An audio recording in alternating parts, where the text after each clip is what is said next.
За шинэ 7 хоногийн техник шинжилгээ суурь шинжилгээ за мөн арилжааны төлөвлөгөө.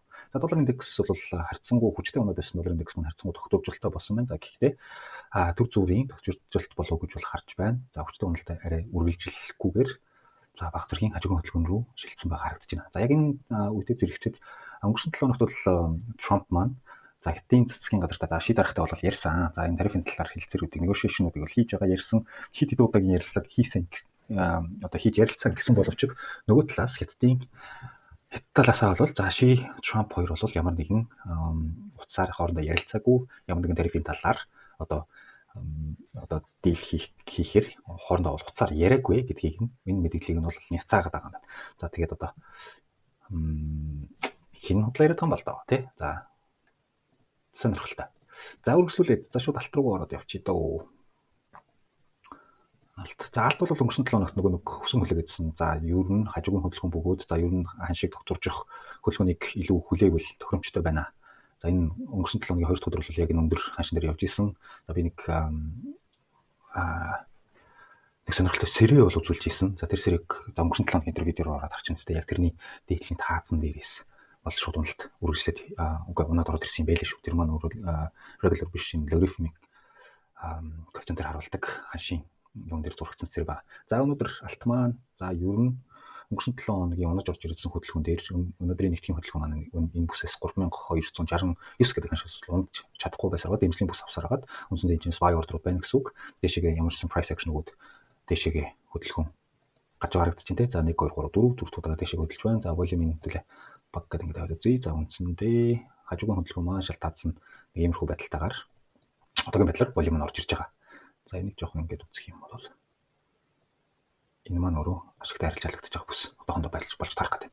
За техник шинжилгээ гэхэд цаашаа үргэлжлүүлж ярихаас өмнө за үргэлжлүүлээд юу болж ийн вэ гэхээр за нөгөө алтны үн ханштай мэдээж нөгөө тарифын худалдааны дайнаас гадна за геополитикийн асуудлууд мэдээж нөлөө дээр за энэ дууг нь хаачи да. За яг сая Vatican City-д бол Попийн гаргаж өгөх ёслол их үү те уршуулгын үйл ажиллагаанд за нэгэн олон орны томхон улс төрчид бол оролцсон. За энэ үеэр Трамп Зеленскийг өөрөө дуудаж уулзсан байгаад. За одоогоор бол юу яригдсан тодорхойгүй. Үндсэндээ хоёр талаас бол яриа бол маш сайн болсон л гэсэн иймэрхүү комментүүдийг гэрэл мэдээллүүдээр өгсөн байна. За яг үүний дараахаар хэдхэн цагийн дараагаар Орос юу одоо Украины газар нутаг руу бас одоо дайралт хийсэн, хална хийсэн гэсэн иймэрхүү мэдээтэй байна. За Трамп бол ямар ч байсан одоо ерөнхийдөө энэ дайныг зогсоох дийлүүдийг хийх гэж мэдээлэлтэй оролцож исэн. Өнгөрсөн 7 хоногт бол харьцангуй за ер нь бол бүрийнд оролцох болох талаар яригдж исэн бол харин ч яг сая энэ хагасан өдөр бахаач те Зеленскийг бол барьж аваад уулзаад магадгүй эцсийн юугаа те одоо ингээд ерөнхийдөө ихийн гэрэн дээр гарын усгаж зураад одоо энийг дуусгачих хэл гэсэн л дийлүүдийг ярьсан байлгүй дээ гэж бодож байна. За ямарс энэ хоёр маань бол уулзаад авсан. Орос бол үндсэндээ хилцээр хийхэд бэлэн байгаагаа илэрхийлээд байгаа. За энэтэй зэрэгцээд за Пакистаны нэгтгэх хоёр бас жижиг хэмжээний мөргөлдөн.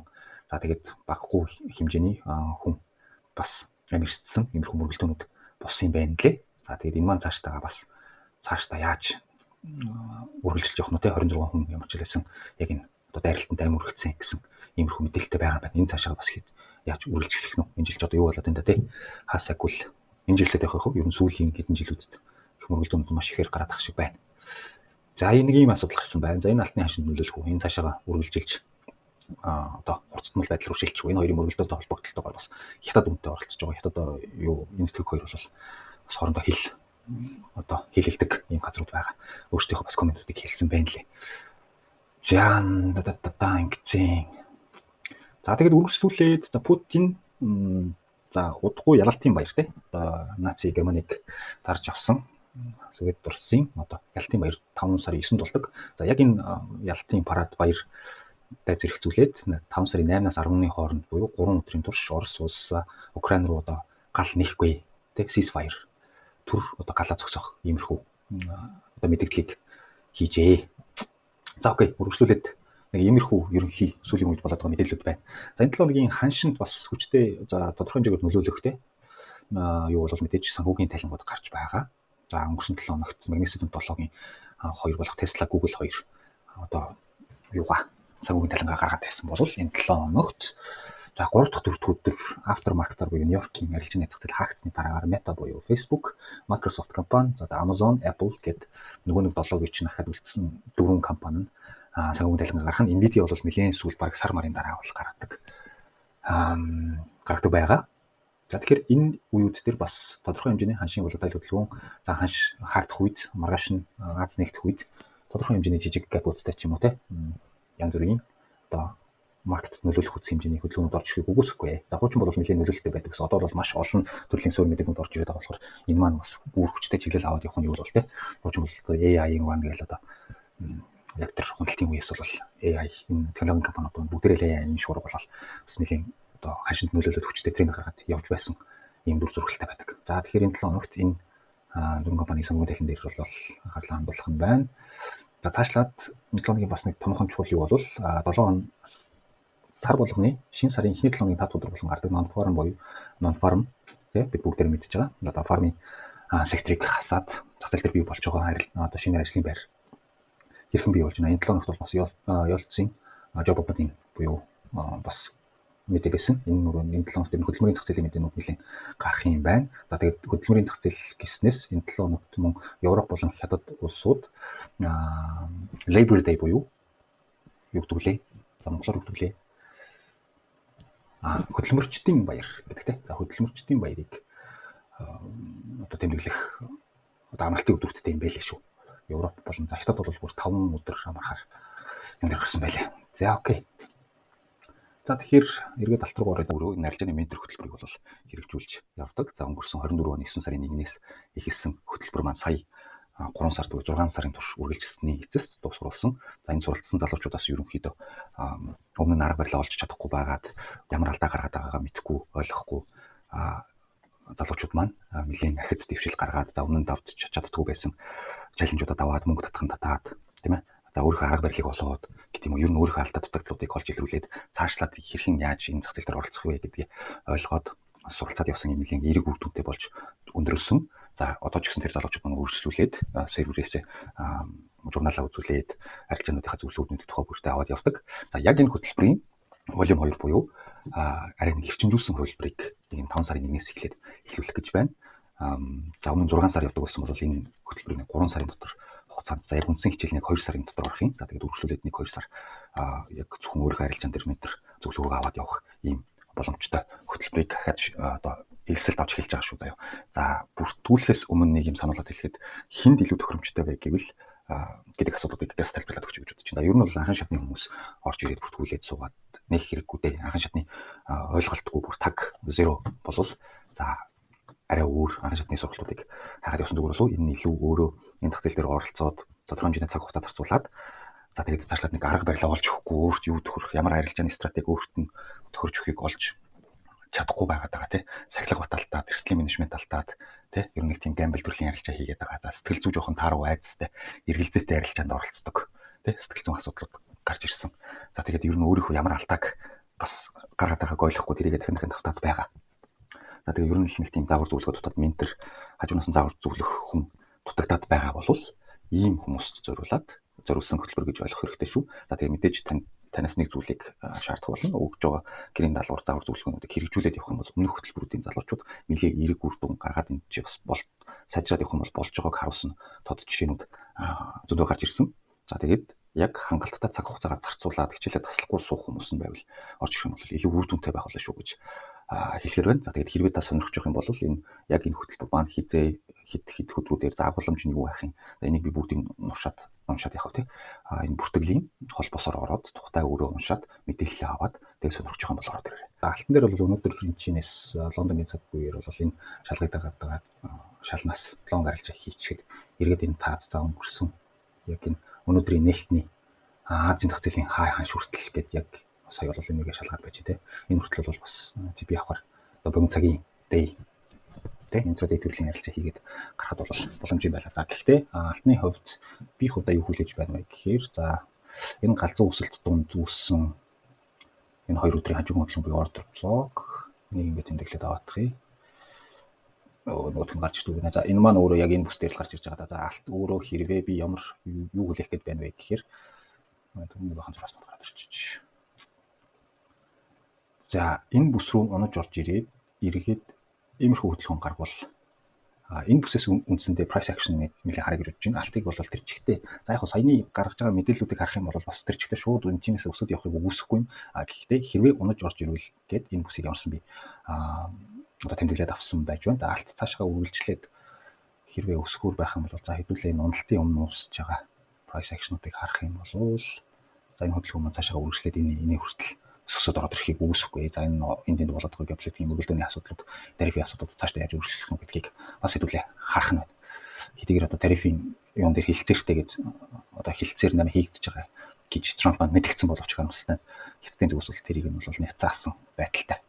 Иймэрхүү байна. За тэгэхээр алтны өөрийнх нь одоогийн хүмүүсэд шалт таацсан бол нэг иймэрхүү байдалтай. За цаашаа өсөд хэрвээ энэ нэг дэшегээ өсөлт явчих юм бол буцаад цаашаа нэг иймэрхүү хөдөлгөөн. За цаашдаа ханш маань үндсэндээ юу гэж харах гээд байна вэ гэхээр шууд цаашаага одоо тренд үргэлжилж хөдлөхгүй хажуугийн хөдөлгөөн рүү орлоо гэж төсөөлөх юм бол за магадгүй нэг иймэрхүү энэ хоёрын бүсийн дунд волюм нь өөрөө хажуугийн хөдөлгөөн өөрийнхөө олж байгаа үнц нь нэг ийм энэ хоёрын хооронд үүсэх болов гэсэн төсөөлөл одоогийн байдлаар бол гарч ирж байна. За тэгээ мэдээж жижиг дунд цагийнхаа арилжаануудыг за энэ үүсэж байгаа саяны өнөөдрийн оролтноос ахуулаад дараагийн одоо үргэлжлүүлэх гарах хөдөлгөөнөөс арилжааны хаашид төрөлт гаргаад явах боломжтой. Би болохоор арай илүү том зурглаар нь харж арилжааны төлөвлөгөө гаргаж байгаа гэсэн үг шүү дээ.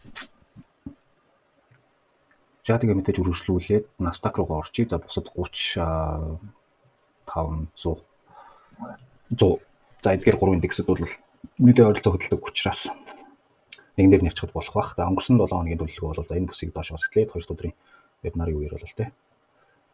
За энийг доошоо сэтлээд ороод ирсэн байсан үе. За хөдөлгөөний хэрвээ уналтын хөдөлгөөн үргэлжлэх юм бол энэ бүс рүү энэчнээс 2 дахь өдрийн pullback нэрээс иймэрхүү уналтаар төсөөлж short арилжааны ихээр төлөвлөсөн байсан. За харин эсрэгээрээ энэ бүс рүү ороод ирэх юм бол буцаж ирээ pullback дээр энэ таац хүртэл рүү арилжааны төлөвлөгөө гаргаж ирсэн. За мэдээж хоёр төлөвлөгөөний нэг нь биелж таараа long арилжааны биелээд явсан. За энэ бас ягаад өссөн юм бэ гэхээр нэмээд хэлэхэд нөгөө Trump маань өнгөрсөн 7 хоногт үндсэндээ хятадын талтай ер нь яриа хийхэд бэлэн энэ дээр ярьж болно. Жохон нэг зөөлхөн арай нэг тийм уян хатан байдалтай комментуудыг өгсөний дараагаар шууд өсөлт гарч эхэлсэн. Тэ 3 дахь өдрийн шөнөха. За тэгээд Азараа бүр гаптай нэгээд тэр өдрөө дэшегээ хөдөлгөөн гараа явсан. За өнгөрсөн 7 хоногийн юун дээр бол за илүү яг энэ бүс дээр энэ хоёр бүсийн хооронд за одоо волюм баланс бүсээ үүсгээд арилжаалагдах болов гэсэн тамга гаргаж ирсэн. За энэ маань өөрөө сая бас дэшегээ сэтлээд гараад явчихлаа. За яг энэ хай ханшныхаа за нэг ингэсгээд аваад үзэх юм бол энэ бүс рүү дөнгөж ирээ шалгасан байдалтай. Ингээд хажуугийн хөдөлгөөн рүү бас хаашаага хөдөлгөөн одоогоор тодорхойгүй яг энэ хажуугийн хөдөлгөөн шилжиж байгаа шиг байна. За одоо энэ дэр харин миний гаргаж байгаа төлөвлөгөө юу байна вэ гэхээр эргээд өнөөдөр уналт маань орж ирээд энэ бүс рүүгээ өшөө илүү энэ ёроолоос доошоо эвдээд буцаж ийм гарч ирэх хөдөлгөөн дэр одоо хэрвээ үүсэх юм бол за сүүлд за нэг цаг дээр тавиадах юм. За сүүлд энэ хүчтэй уналтын өмнө хийгдсэн liquidity хамлалтуудын энэ бүс рүү бас гоочд 30 минут дээр тодорлох юм. За үндсэндээ энэ бүс рүү гэж яриад байгаа шүү. Өсөлт маань ингээд үргэлжлээд явах боломжтой учраас энэ бүсээс илүү price action харах сонирхолтой байна. За мэдээж хэрвээ энэ хөдөлгөөн маань хүчтэй доош өсөлтөд ороод ирэх юм бол буцаж ирээд pullback-ын дээрээс нь ингээд энэ нөгөө энэ чи хүчтэй өсөлт гаргасны дараагаар ханшаа price action олж исэн бүстэй өндөр волюмтэй арилжаалагдсан бүс рүү орж ирэх юм бол буцаад эргээд шалгуу оно гэсэн зөв тогтол магадлалын дээр тулгуурлаад ийм хоёр тишээ арилжаанд оролцож болох нэ. За тэгээд хэрвээ магадгүй энэ өсөлт гарч ирэх юм бол энэ liquidity хамлалтын дээрээс ханш price action үзүүлэх байх. Энэчнээс илүү short, эндээс илүү buy. За энэ доош унаад ороод ирэх юм бол үргэлжлүүлсэн хөдөлгөөн дээр одоо гарна гэж үзээд price action-уудаа хараад арилжааны short арилжааны оролдлогуудыг хийх нэ. За хяс газрын зүтэр үргэлжлүүлээд ярьчих. За энэ дөрвөн вебинар дээр хийжсэн дөрвөн нь үлдчихжээ. За яг хөө шууд ингэ явчих. За өнгөрсөн 7 хоногийн төлөвлөгөө бол за яг энэ таа зэрэг хөдөлгөөн гарч ирээд ингээд хүчтэй унаад энэ одоо бүс рүү хөдөлгөөн гарч ирээд өсөлт үзүүлээд за иймэрхүү хөдөлгөөн гарах одоо зүг тогтол гарч болно гэдэг талаар бол өнгөрсөн 7 хоногийн яг вебинар дээр байж байгаа. За тэгсэн чинь энэ маань өөрөө энэ бүс дээрээ яг шууд уналтыг үзүүлж чадахгүй энэ хаяж дээр болсон нэлээд тогтоод байна. За яг энэ энд үүссэн байгаа order block нэр 1 2 3 4 за ингээд баг 5 удаа шалгаад доошоо ч гэсэн хүчтэй унаж чадахгүй 1 2 3 4-р одоо яг одоогийн байдлаар хаш маань энэ дээр ирж байна. За сүүлд бид яг вебинар дээр хэдхэн цагийн өмнө ирж байхад энэчнээс шорт орж амжсан бол за энэ хоёр дээр шортын оролцоотыг энэ бүсээс дэшегээ сэтэлж гарч чадахгүй байгаа учраас шортын риск энтер хийсэн бол эхний таргет нь энэ авч болохоор байжээ. За тэгээ мэдээж энэ хөдөлгөөн энэ order block-ийн нэг liquidation-ыг хамж байгаа зураглал юм уу гэж харж байна. За ер нь бол ойлыг бол би нэг тийм хүчтэй өөрчлөлт өсөхгүй болов уу гэж хараад байгаа. За ойлын нөгөө нэг өсөх хөдөлгөөн. За энэ дээр бас нэг давхар яачи.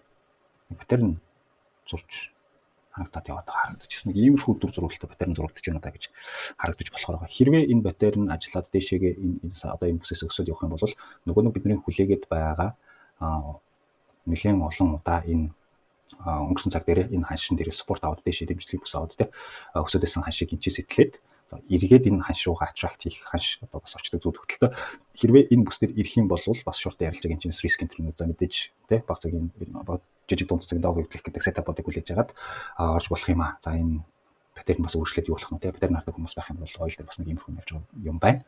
За би бол илүү энэ хажуугийн хөдөлгөөн дээр арилжааныхаа төлөвлөгөөг гаргаад явсан байгаа.